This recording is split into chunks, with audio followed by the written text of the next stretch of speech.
United States Army presents The Big Picture, an official report produced for the armed forces and the American people. Now, to show you part of the big picture, here is Sergeant Stuart Queen. Recently, at Fort Benning, Georgia, the Army presented a dramatic showing of its latest and best in weapons and equipment. Today's big picture will show you what leaders of industry, government, and the military saw during this three-day demonstration called Project MAN.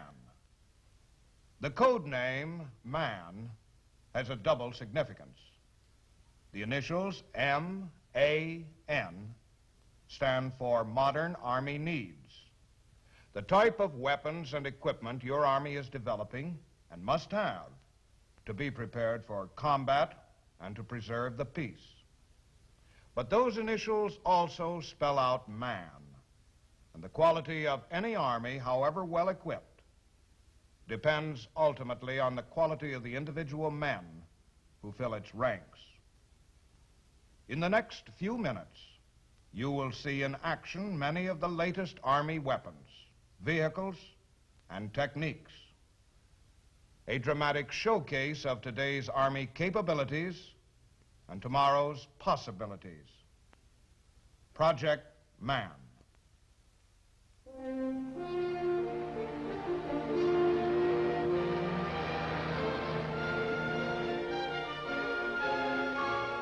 On opening day, top leaders of the military establishment arrived by air. Among them, General Lyman L. Lemnitzer, Army Chief of Staff, and General Omar Bradley.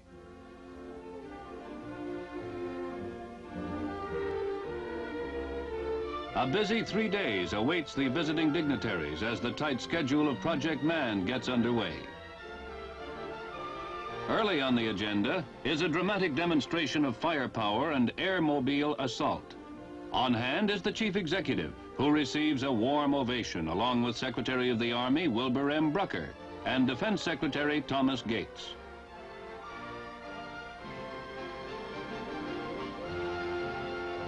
The stands are filled to capacity with military observers, newsmen, and civilian guests.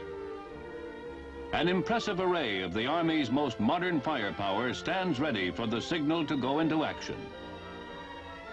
Later, you will see many of these weapons at closer range, but for now, let's watch them in action.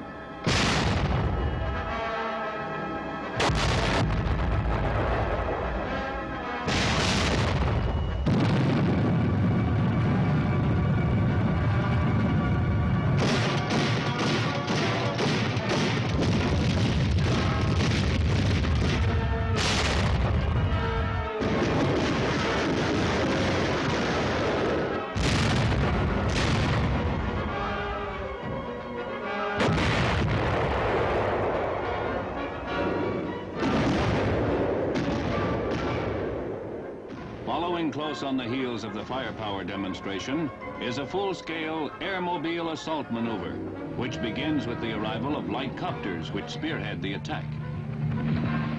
Presenting a moving target, the little choppers alternately rise up and duck down as they deliver fire on simulated enemy positions. Many are equipped with machine guns, some with rockets. The second phase of the airmobile attack is opened as larger assault copters move up to add their heavier rocket firepower.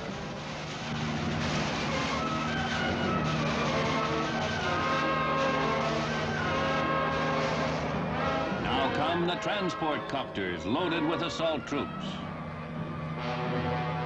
Troops which arrive at the battle area fresh and ready thanks to the helicopters.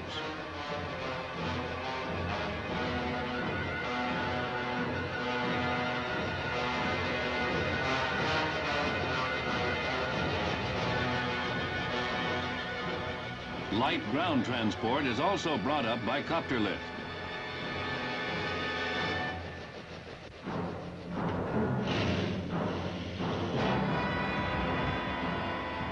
The Army's massive H-37 copter unloads additional firepower support in the form of Jeep-mounted 106mm recoilless rifles, The attack moves swiftly, the assault force pressing the advantage of its sudden arrival.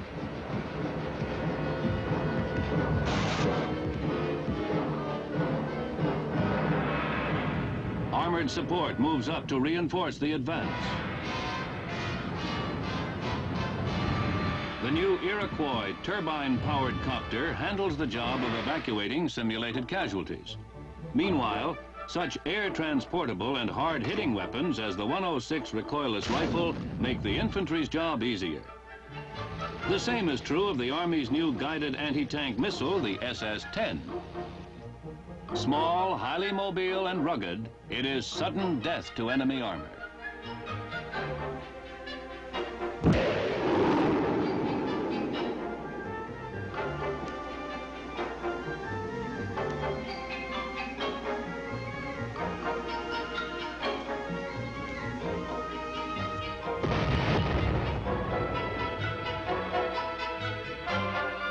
The SS-10 is also demonstrated in action from a low-flying copter.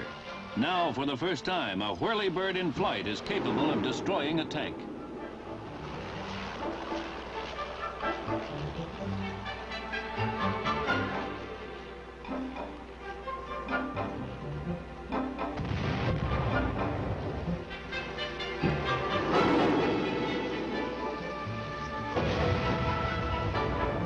The airmobile assault maneuver draws to a successful close, but the action is far from over.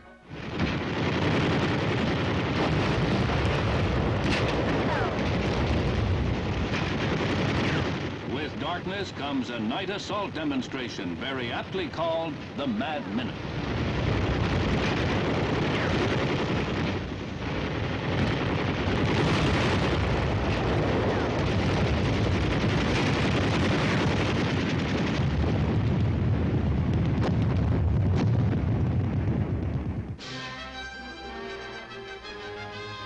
An equally impressive demonstration, and easier on the eardrums, comes with the presentation of the Army's latest and best combat equipment.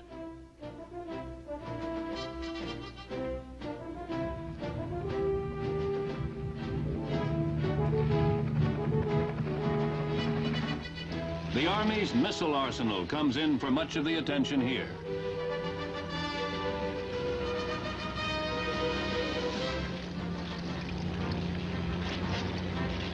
This is the Corporal medium-range ballistic missile. The now familiar Nike Hercules, which guards the sky above many of our cities, and the high firepower Hawk ground-to-air missile on its triple launcher.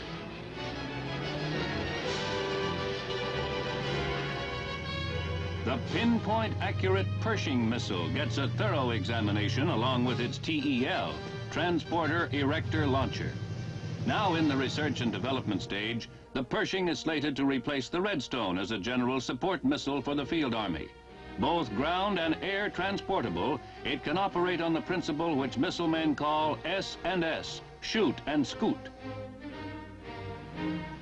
Traditional weapons like the familiar howitzer take on a new importance since they can now deliver a nuclear warhead. The Little John provides a highly mobile field weapon, while its big brother, the Honest John, continues for the present as a reliable ground-to-ground ballistic weapon of nuclear capability. Something new is the tiny Red-Eye ground-to-air missile, which can make the individual foot soldier a walking anti-aircraft missile base. The Army's main battle tank of the present, the M48 Patton, is joined by the tank of the future, the M60, which uses aluminum to cut its weight by 3.5 tons. The task of clearing roads of enemy mines will move much faster with a high-capacity Jeep-mounted mine detector unit.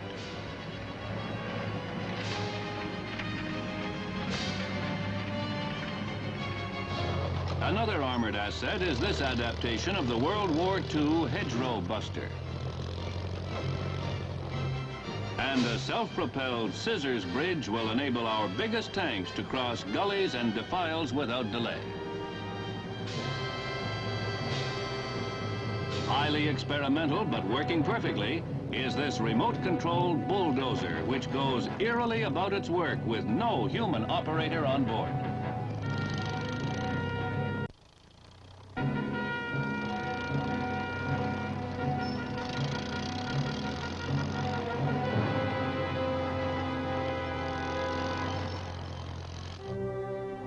The familiar Jeep has a couple of big brothers as the Army's truck family continues to grow and improve.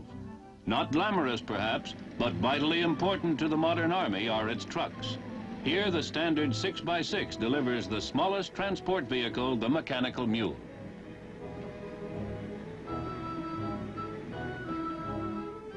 The mule weighs only 900 pounds, but can carry 1,000 pounds of cargo over terrain that would stop another vehicle in its tracks.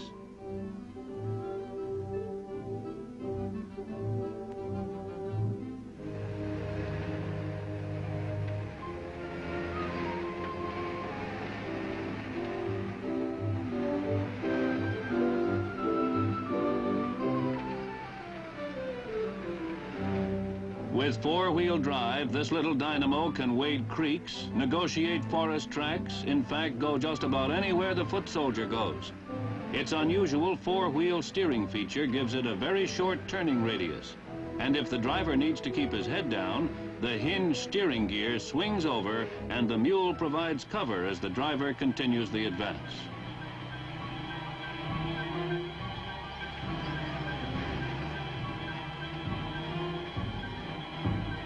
Like the many other truck types used by the Army, the mule is designed to do a specific job and do it well.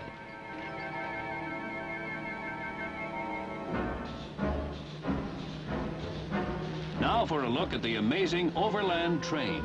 Up front is the control cab. Just behind that, air-conditioned living quarters for the crew.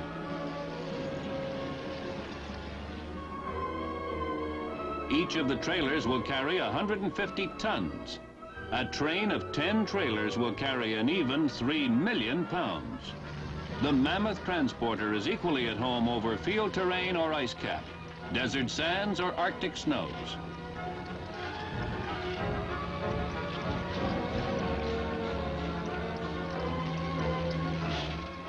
Each of the 10-foot wheels is driven by its own electric motor, and the possibility of converting to atomic power is now being explored.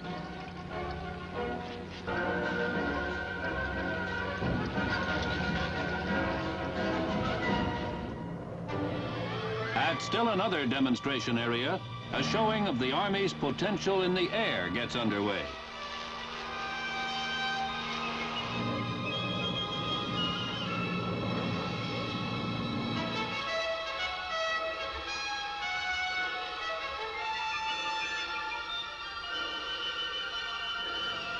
Graphically illustrating its fantastic lift, an H-37 helicopter hovers in to deliver 2 Jeeps and Jeep trailers, all in a single cargo sling.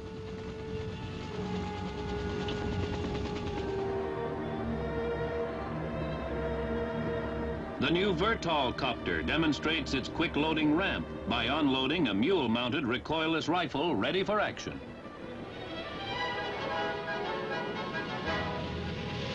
The de Havilland YAC-1 Caribou gives a remarkable demonstration of short field landing on an open field, dead stop within 175 yards.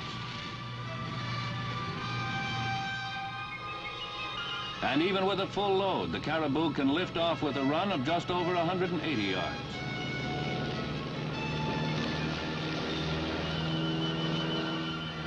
The final phase of the Army air demonstration involves a showing of specialized airdrop capabilities. Troops are dropped from copters, from light transport aircraft,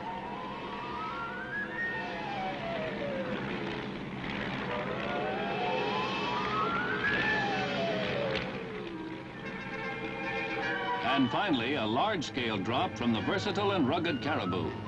Without duplicating facilities of the Air Force, the Army maintains that a flexible air transport capability within its own ranks is a tactical necessity in fast-moving local operations.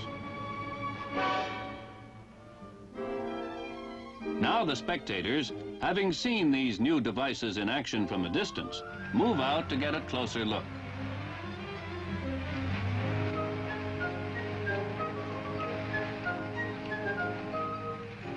At the display area, visitors find the Nike Zeus and Booster, the Sergeant,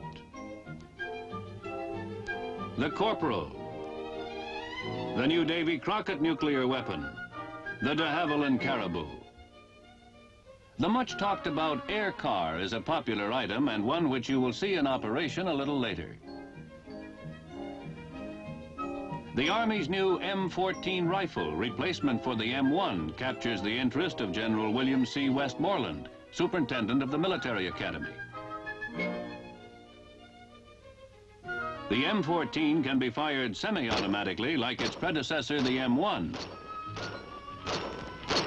Or it can be converted by the flip of a lever to a fully automatic weapon. Among the items on display at the Signal Corps area, the various types of radio-controlled drone aircraft come into the spotlight. In addition to the standard prop-driven model, there is the new SD-5 jet drone capable of flying extended high-altitude reconnaissance missions. For a demonstration of radio-controlled reconnaissance, an SD-1 surveillance drone is cranked up for the takeoff. Once the engine is running, the remote controller is in charge.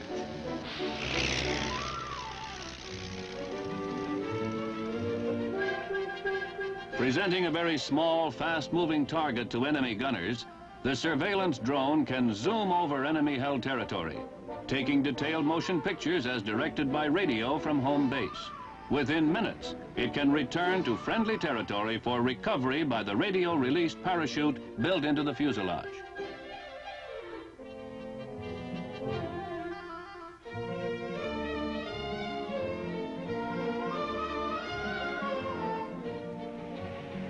High-speed pickup and processing of the film exposed on reconnaissance flights makes it possible for a field commander to get photos of enemy positions within a matter of minutes after the drone is launched.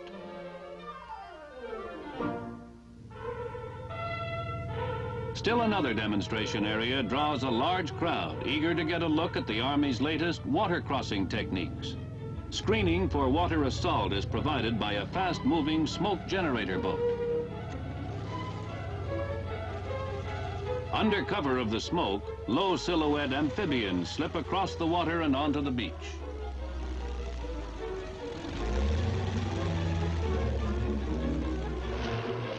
Early in the proceedings, an H-34 copter drops parts for a footbridge on the opposite shore. Before the demonstration ends, the bridge will be completed.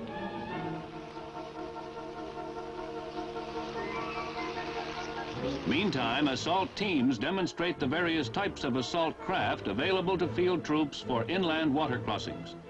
They vary from inflatable rubber boats, which carry a dozen men, to light plastic shells capable of transporting a squad, to small 4- or 5-man boats.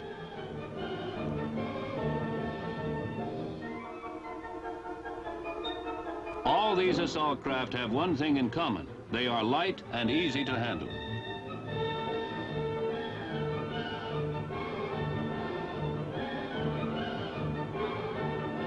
In minutes, the building of the floating footbridge is well underway.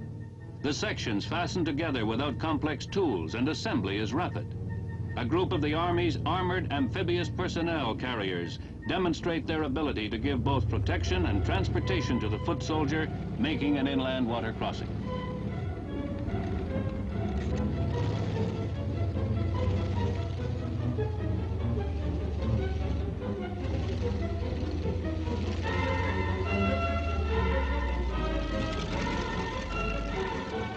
Something really new in amphibians is the Lark 5, which uses aluminum to cut its weight and add to its maneuverability, speed, and safety afloat.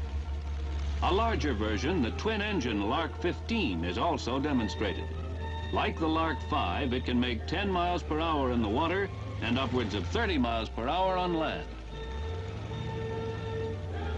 Unlike the smaller version, it has a full-width unloading ramp in front, so that vehicles like this M56 90mm self-propelled anti-tank gun can roll directly into action. A more familiar amphibious vehicle is the duck, but not so well known is the new rolling liquid transporter, which is towed behind. Each unit can carry 1,000 gallons of fuel, 500 gallons in each of the oversized wheels.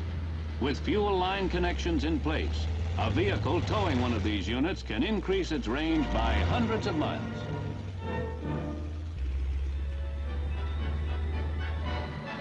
Improved ferrying techniques are shown as heavy vehicles are moved quickly across the water. And each ferry is also a section of heavy-duty bridge and can be used as such when it has unloaded its cargo on the shore.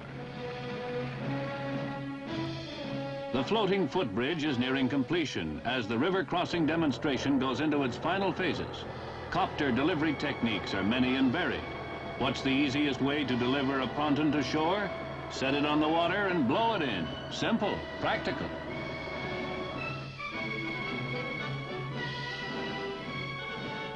Also proving its practicality is the single-file footbridge now being completed. And even as the final anchor stakes are being driven in, the men begin moving across it.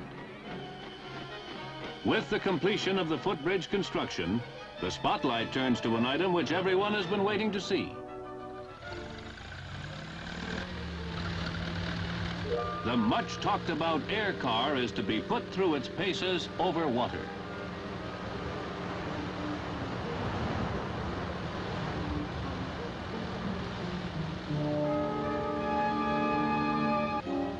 Riding on a cushion of air and guided by jets of air which are channeled through vents at the sides, the air car skims a few inches above any level surface.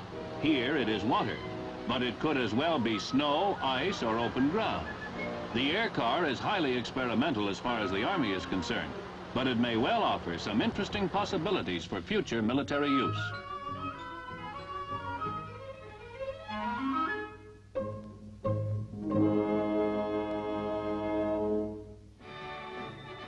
One of the most popular demonstrations of the entire 3 days comes when instructors from Fort Benning's famed Ranger course show some of the abilities required of these crack fighting troops.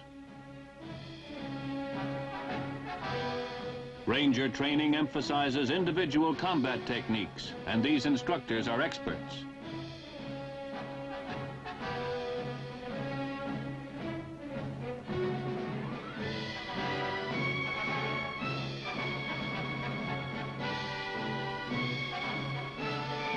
The demonstration is realistic, sometimes almost too realistic.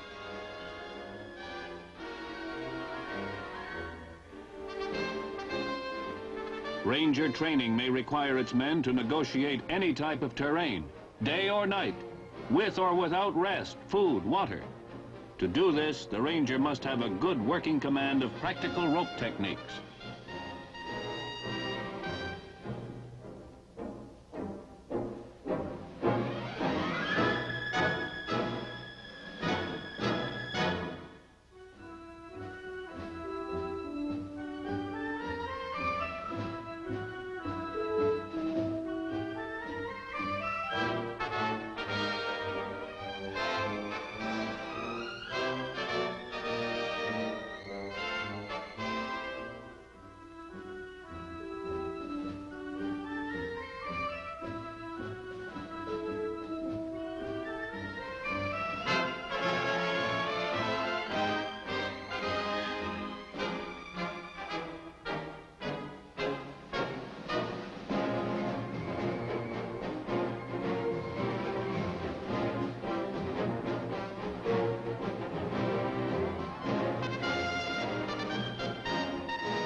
Not all Ranger students become expert enough for this, but for the men who teach them, it's all in a day's work.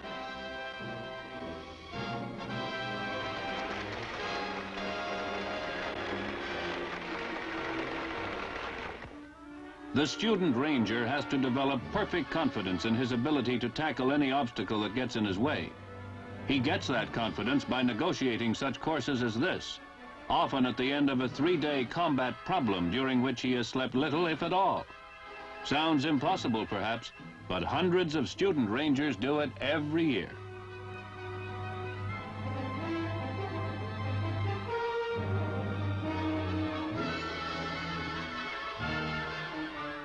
The end product of this hard, demanding training is a superbly trained fighting man with a new respect for his capacity for endurance and the ability to carry this training back to his unit when he graduates from the Ranger course.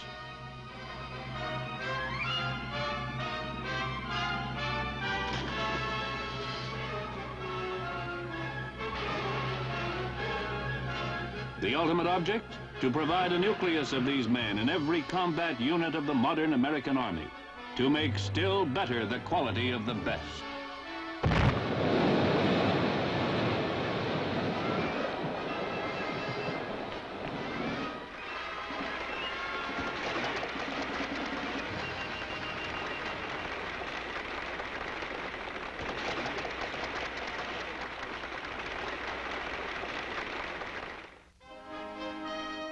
At Eubanks Field, a fitting climax to Project Man gets underway as Army Secretary Brucker arrives to play the central role in an especially appropriate unveiling and dedication ceremony.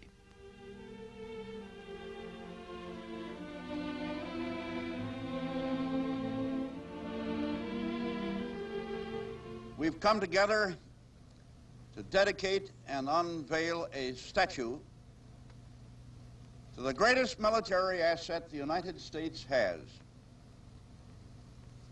the individual combat soldier. Nothing can excel the spirit of dedication and devotion that this man himself personifies. It's the individual soldier that we've come to honor and to respect. And now, on behalf of the United States Army,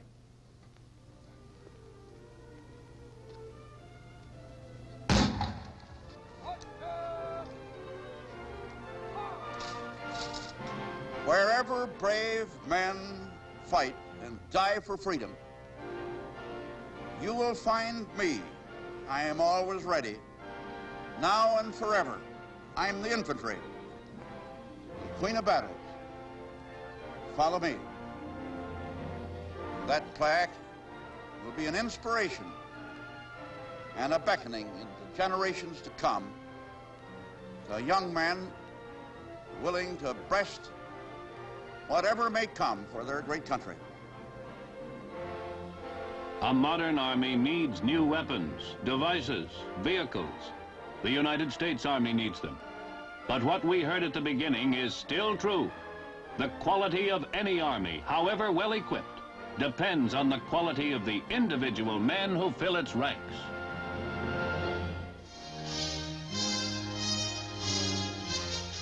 The Big Picture is an official report for the armed forces and the American people. Produced by the Army Pictorial Center. Presented by the Department of the Army in cooperation with this station.